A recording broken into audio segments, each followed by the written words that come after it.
ಕರ್ತವ್ಯ ವೇಳೆಯಲ್ಲಿ ಪ್ರವಾಸಿ ಮಂದಿರದಲ್ಲಿ ಕಾಲ ಕಳೆಯುವ ಕಂದಾಯ ಸಿಬ್ಬಂದಿ.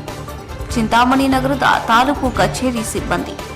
ಹೌದು, ಸರ್ಕಾರಿ ಸೇವೆಯಲ್ಲಿ ಇರುವ ಕೆಲವು ಸಿಬ್ಬಂದಿ ತಮ್ಮ ಕರ್ತವ್ಯ ವೇಳೆಯಲ್ಲಿ ಹೇಗೆ ಖಾಸಗಿಯಾಗಿ ಕಾಲ ಕಳೆಯುತ್ತಾರೆ ಎಂಬುದಕ್ಕೆ ಈ ಅಧಿಕಾರಿಗೆ ಸ್ಪಷ್ಟವಾಗಿ ಉದಾಹರಣೆಯಾಗಿದ್ದಾರೆ. ತಾಲೂಕು ಕಚೇರಿಯ ಚುನಾವಣಾ ಶಾಖೆಯ ಪ್ರಥಮ ದರ್ಜೆ ಸಹಾಯಕ ಚೇತನ್ ಎಂಬಾತ ಕರ್ತವ್ಯ ವೇಳೆಯಲ್ಲಿ ಕಚೇರಿಯಲ್ಲಿ ಇರದೆ ಪ್ರವಾಸಿ ಮಂದಿರದಲ್ಲಿ ಕಾಲಹರಣ ಮಾಡುತ್ತಾ ಸರ್ಕಾರಿ ಯಂತ್ರಾಂಗಕ್ಕೆ ನಷ್ಟವುಂಟು ಮಾಡುತ್ತಿರೋದಲ್ಲದೆ ಸಾರ್ವಜನಿಕರಿಗೆ ಸೇವೆ ಸಲ್ಲಿಸದೆ ಈ ರೀತಿ ಕರ್ತವ್ಯ ವೇಳೆಯಲ್ಲಿ ಕಾಲಹರಣ ಮಾಡುವುದು ಎಷ್ಟರ ಮಟ್ಟಿಗೆ ಸರಿ ಎಂಬುದು ಸಾರ್ವಜನಿಕರ ಪ್ರಶ್ನೆಯಾಗಿದೆ.